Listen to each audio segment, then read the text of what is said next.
Hello and welcome to the OK Takes podcast. I am Matt Weiner, and as always, I'm joined by my fellow capo, Edward Vento.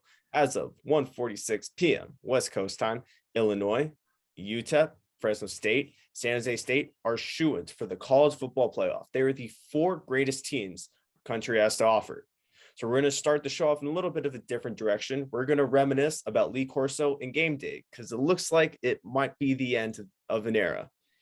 Besides that, we're also going to get some opening weekend talk by starting a conversation of how bad the commercials are this year. And one show that if you like it, Edward and I cannot be associated with you. So actual game talk, we're starting off with Illinois, Nebraska. It was a perfect opener. So dumb, so stupid, so electric. And then we're going to start our bets conversations off by starting with Edward dancing on my grave. There's one bet in particular that I should be put in a loony bin for taking it, and then highlight the rest of the things from the Mountain West. Okay. There's no announcement yet, but this has to be it for Lee Corso, right? Yeah, I mean, though, when I was watching it, I was like, this guy looks lost. Like it's just sad, man. Like he just doesn't have it anymore. Mm-hmm. When you first start to watch, because I'll be honest, didn't watch that much game day last year. What I did see, it was bad, but it was also like, okay, it's COVID. Once everybody's back in person, everything's going to change. Nope. We're at the end of an era. This is a timestamp in history. College football game day was incredible. Especially for us, like we grew up we were kids for a majority of it. And that is something you wake up to. Like there's going to be an 8-year-old in 2030 who is going to wake up at 8 a.m. for college football, whatever game day show it may be, probably still be on ESPN, but will have no idea who Lee Corso is. That has to be a frightening thought. Yeah, that's really depressing. Like, yeah, well, some of the fondest memories as a kid are seeing him put the headgear on or do the fake out and, what is his line? I cannot believe I'm blanking. Not so fast, my friend. Not so fast, my friend. Yeah. So yeah, to think that down the line, there's going to be kids that have no idea what any of that means. It's just depressing. Mm-hmm. I feel old. I don't know about you, but I legitimately feel old. I am recognizing my age. Mm-hmm. Because the last time I felt about something this strongly, like somebody who's like, just because of age is out of the biz, was Vince Scully. Mm-hmm. Yeah, definitely. Just another broadcasting legend. Mm-hmm. Yeah, just media moguls.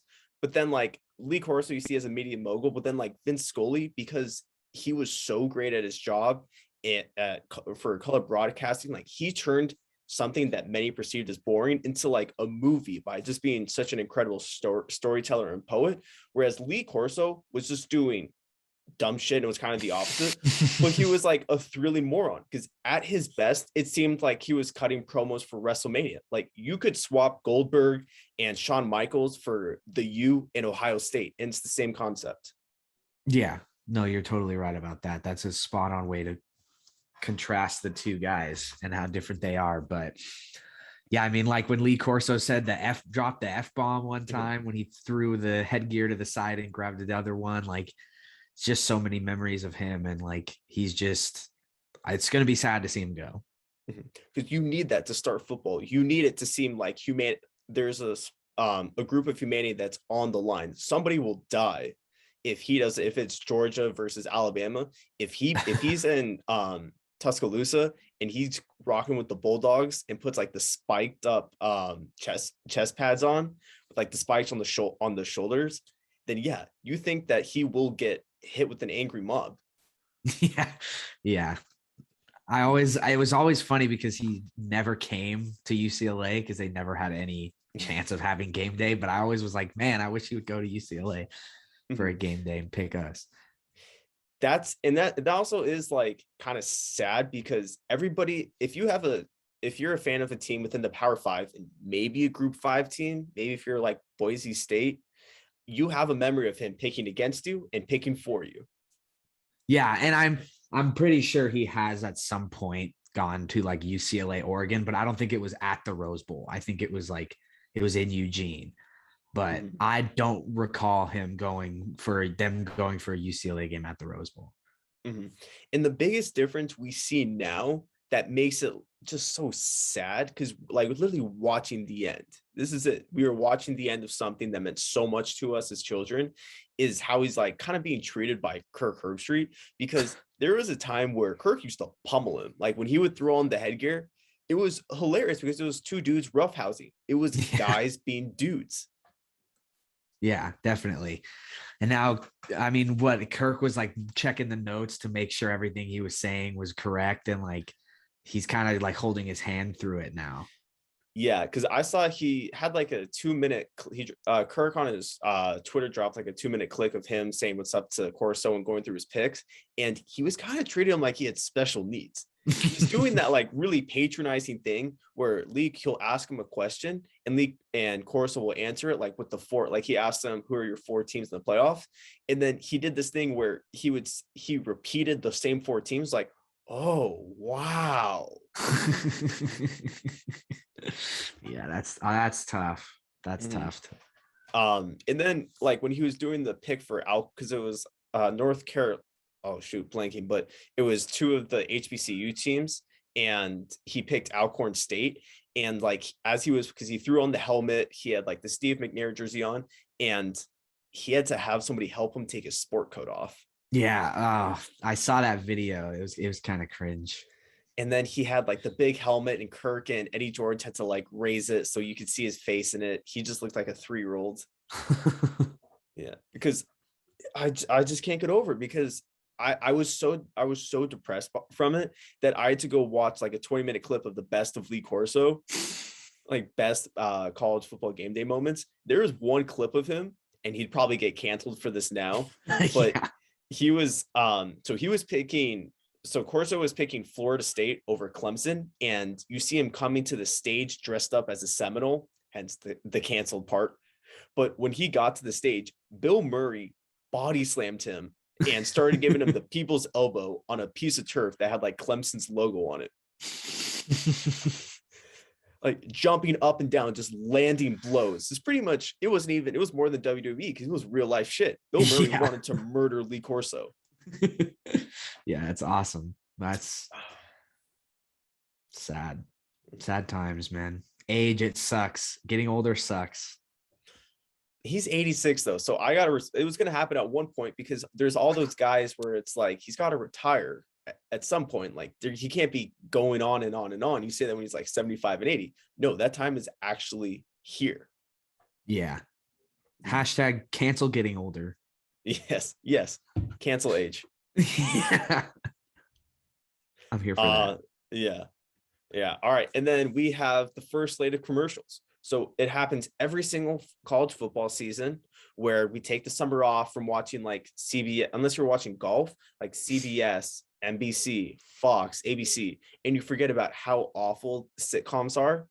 So it's just the same. We're back to the revolving door of shit you'll never watch. Like the only thing that always comes to mind is United States of L. I will never forget that show.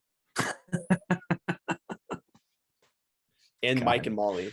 And Mike and Molly, yeah. Are there any for you? Oh, I remember Fox was always, what is that show? It was a drama, and I'm blanking on the name, but it would air like every single commercial break would be this show. It's got to be one of the like Chicago shows. You know how there's like Chicago Fire or PD or Med, and like there's like a Chicago show for every single department. It's like I'm never gonna watch them, and they keep showing the commercials, and it's like, how many Chicago shows can we have? Is that with Dennis Leary? Maybe. Okay, but yeah, I mean, everybody knows that everybody has one that they absolutely hate, cannot stand. It's the last thing because it's just so pervasive in your head, you cannot stop thinking about it. But I think we can agree on this, and we have agreed on this. The worst show to date we've seen a trailer for it, has to be Alter Ego on Fox. Yeah, it just looks like a Fortnite character competition. Like they literally look like Fortnite characters. All right. So for those, of you that haven't, that didn't see it, it is Alter Ego is a avatar singing competition series where there is literally an avatar performing for somebody. So somebody's in this suit and they're singing, but it's an avatar that's performing. And as I'm going through this, I'm thinking, am I the idiot here? No. I mean, it's like, come on, people. Haven't we made enough masked shows? Like in like The Masked Singer. And as I was trying to come up with the name to you earlier, I still can't remember. There's a Netflix show where you show up to a date dressed up in a costume and like you reveal yourself at the end. And now there's Alter Ego where you show up as an avatar. Like why? Why do we need these? Haven't we beaten the horse enough? The horse is dead. Like, let's. It showed up in the, oh my God, forgetting the name. It's plus The Godfather, but it's dead. You're waking up with it in the horse's head in your bed sheets. Blood splattered everywhere. Yes. That is those masked shows. They need to go. Well, we're out on those. The irony is that you're supposed to be yourself, but then you hide behind something. Yeah, exactly. Am I missing? That's what I said. Am I missing something? Is there something that's flying over my head that I'm too dumb to see? No, not at all. This is hilarious. It's one of the greatest examples of if you build a shitty show related to competition, celebrities who are kind of outdated will come. It's the Field of Dreams of Dancing with the Stars, I think.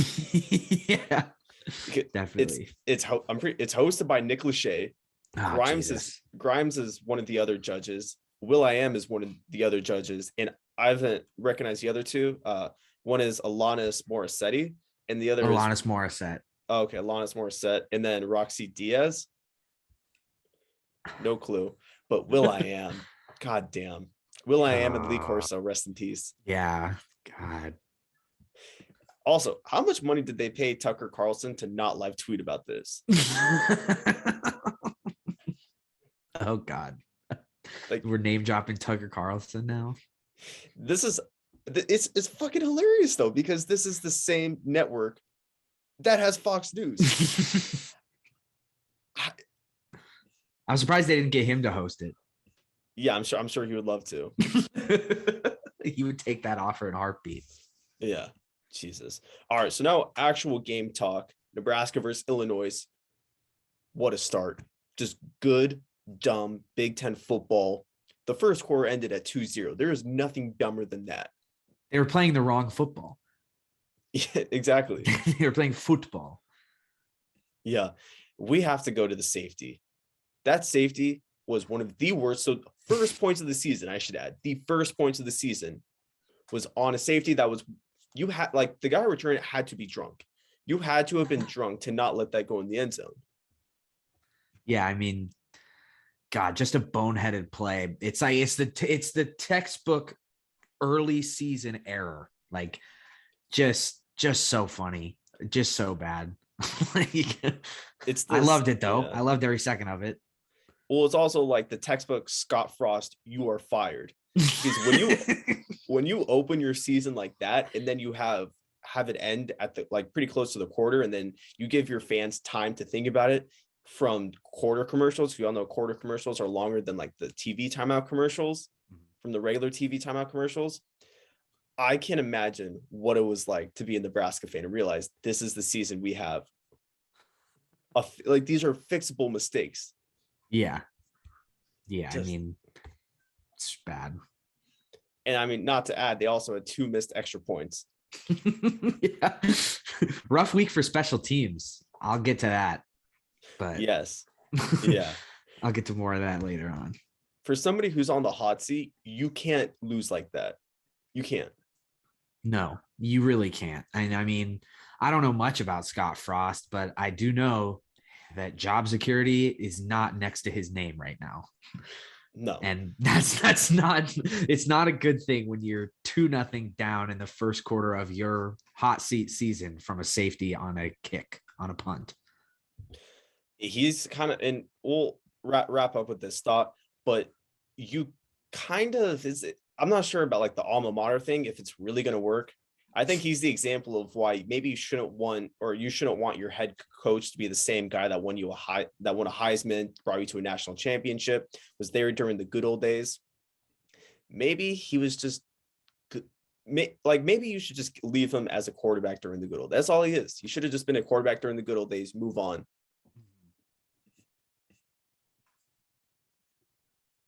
Yeah. All right. And then sorry. Last thing, Art Sitkowski filling in for Brandon Peters.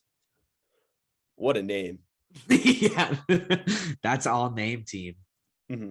Also feel very bad because like Fart Sitkowski is right there. Right there. Yeah, the parents swing and a miss. Mm-hmm. You got to realize that one. Also, it's like a name that belongs in Downton Abbey. Yeah. It's like the least football name I've ever seen in my life. Yeah. Artur, his full name is Artur, not Arthur. Artur should not be a quarterback's name. No. All right, and then let's move on. Okay, Jesus Christ. All right, we're just gonna have to do UCLA Hawaii. Fuck. We have to, yeah, I guess. Like if we have to, we can. I don't know. We can talk about it a little bit. Like Hawaii money line, man. Like, I mean, when I went back to edit the last episode we did, as soon as it came to that part, I was shocked. I was paralyzed. I didn't think. I was so caught up in the time that I didn't realize, oh my God, I'm going to have to pay dividend for this. There are repercussions for my actions. it's just the classic case of not picking with your head. The problem is I picked with my head, but I picked with the wrong part of my head. Like the idiot, like was it Freud? Like Freud said that there's the id of the brain. Yeah. I picked with the id. I picked with the devil and angel on my shoulder. The devil was speaking to me. I do not know where that came from. It was so dumb. That was after that game, I had to go on a walk and I had to no earbuds walk, just sit, and then after that come sit in my pool and relax and forget about what just happened. That's how bad it was. Yeah, and I mean, like if you would have picked Hawaii spread, I wouldn't have laughed. But like money line, like come on. Like, what are we doing here? I learned a very valuable lesson. Books are bad. Because if I didn't read that book about June Jones and the incredible like manifestation of the run and shoot offense during the 2000s, I wouldn't have been so fascinated. I wouldn't have picked them. Look, if I know anything, books are bad. I should not read. Books make you stupider. Yes, books make you lose. Yeah. Hawaii must have done a lot of reading before the game then. Yeah. Like, oh, here's a good Godfather reference. They got killed from the get-go like Luca Brasi. There you go. First time Godfather watcher right there. Yeah. Finally awesome. got to it. Awesome movie. I'm so glad I watched that. Now you got to see the second one. Mm-hmm. All right. Okay. But back to like real game talk though. I'll say it again. I don't know how much we could take away from this win from UCLA. And I know it was bad. And I know they stopped. It was 24-3 after the first quarter, and the game ended at 44-10. So that first quarter kind of set the way for the rest of the game. But as a UCLA fan, should I be worried about DTR? No, because I mean, if you're not going to take a lot away from this game, then you have to throw out the bad and throw out the good, because it's week one. It's not even week one. It's week 0. It's first game of the season, getting the rust off. And first of all, he wasn't needed because the run game was so good. I mean, Charbonnet had 6 carries for 106 yards and 3 touchdowns in the first half. And then Britton Brown kind of took over and he had 78 yards with a touchdown. So DTR didn't need to be excellent, and he wasn't good. I'm not going to mince words. He was not good, but I'm not going to look too much into it. If he comes out against LSU next week and lays an egg, then sure. But I wouldn't be like panic DTR, start the backup. Like I'd be like, okay, first week jitters, it's fine. It happens. Mm-hmm. But same thing with I'm just not that convinced about UCLA, because it's one thing if on these like huge run gains, it was just truly excellent blocking and just wide open and all that jazz. But no, there was tackles broken. Besides like one or two of the touchdown runs, there were a bajillion tackles being broken. There was not a time where he wasn't, for like a lot of his runs, Hawaii just sucks. Hawaii just sucks. They're just bad. I think, but that has to be the main takeaway from the game. Like Hawaii is a team that had some hopes. Like I said, I was interested in seeing what Todd Graham to do. He's familiar with the Pac-12, coached at ASU, and he just does not. I don't know. Once again, first game, so hard not to draw crazy comparisons, but there was nothing that made me think that he's a competent human. Also, a major like non-football guy move. I don't know if you saw his headset, but it was this weird one mic thing. Like it looked like he was giving a presentation for like a pyramid scheme. Yeah, that's a good way of putting it. No headphones. How do you wear a mic with no headphones? Who are you talking to? Yeah, that's a bad look. You have okay. Also, how are you not going to tell me about the headphone configuration before the game? That's the only thing that taught me. That's it. That's the only thing. Oh yeah, actually there was another thing. I don't think you should use the Goodyear blimp for games at the Rose Bowl. Why? What's wrong with the Goodyear blimp? Do you not see how bad it looks for UCLA when only 3 people show up? But I mean, it's been like that. It's not like this is some fascination, new discovery. We've known this. I don't get why people are still so shocked every time there's no fans at the stadium. I'm used to it. Because it's a beautiful stadium and it's meant to have people packed there. And this is like one of the greatest environments for college football, in my opinion, in many people's opinions. The Rose Bowl has such an incredible history, yet nobody wants to show up. It's because here's the thing. People in LA don't care. Like, as much as a UCLA fan as I am, nobody cares about UCLA in LA. It's the Lakers, it's the Dodgers, it's honestly the Rams, it's USC, and then UCLA honestly might even be below the Raiders, who aren't even in LA. Like, nobody gives a half a shit. So it's like it's no surprise that no one goes because no one in LA cares. I'm just looking for anything to make myself feel better. And that's the only thing, is that nobody cares about UCLA. It was so bad throughout the entire game. Like the cameraman, especially with college football games, they're going to find the little pod of like 3 hot girls. And usually with like Alabama, South Carolina, all the even like SEC schools, they're able to find multiple pods, like probably 15 to 20, that makes for good shots, just to make like old random guys, just dudes in general, get a little hard on, get kind of bring our eyes to the action, excite us a little. But they just went to the same 2-3 pods back to back. Yeah, because nobody shows up. They don't have anyone else to go to. Yeah, and it's also the quarter system, which makes no sense to me. Yeah, that too. Yeah, so bad day. Oh, also, are you worried that DTR is just going to try and hurdle every single person? Maybe get his legs swept from under him, broken. Did you see that? Yeah, I went back and rewatched the game. Okay. Yeah. What was he thinking? I don't know. I don't know. He's had that problem where like when he gets out on the run, he doesn't really know what to do. So it's like, I don't know, man. I don't know. Like I said, I'm not really reading much into it, but yeah, I don't want him to hurt himself. I was so appalled. I was like, okay, this is going to be the last time he has a head attached to his shoulders. And then, so we're just going to wrap up with some quick San Jose State versus Southern Utah. Look, Nick Starkel, and once again, how much do we read into a team that's playing Southern Utah? But all we know is what we've seen, and that's a good example of he was phenomenal. Yeah, phenomenal. He was great. I mean, he had like 348 yards in the first half alone. He was awesome. They only scored 1 touchdown after the second half. Yeah, and I believe he had 5 total. I think he had 1 on the ground and 4 in the air. Yeah, and ended up at 60 for 27, 394 yards, 4 touchdowns. Yeah, Yeah, they look, I mean, like we said, Southern Utah, but still, I mean, they look to be pretty good teams. Starkel, like going on his 6th year. I would hope he's kind of that experienced vet that can lead them. I mean, do they play anyone good this year? I don't know much about their schedule. They play USC next week.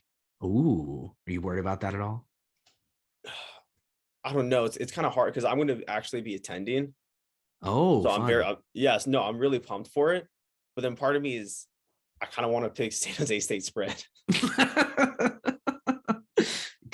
conflict of interest. You might not be able to go if you pick that. I don't know, because damn, he looked so good. And also, like, one of the plays was like the Hughes actually has some dog in him. They were pinned on like the 1 or 2 yard line, and they're in the shotgun, and he was running it out of the ends and gave it to the running back. Running back was running out of the end zone to the right side, and he was plugged up like a yard into the end zone. And kid you not, Nick Starkel like threw the lineman off of him. Tossed him. My problems there. I did not see that, but I want to see that. You'll have to send me that video. Dude, it was one of those plays that flies under the radar, but it was after the second half too. So he already did what he needed to do. So it was a little throw on, but he has no other place to go. A hungry dog runs faster, and he's very hungry. Yeah. Mm-hmm. All right. And then we got the Battle of the I-10. Everybody knows about it. It's been passed down through history. UTEP versus New Mexico State. Biggest game of the year right there. I was just, oh man. That's a game you form your entire week around. Oh yeah. Dude, I had to watch it on Discord. What? How does that even work? I don't know how. No Context College Football posted a link to it. I was like, okay, fuck yeah.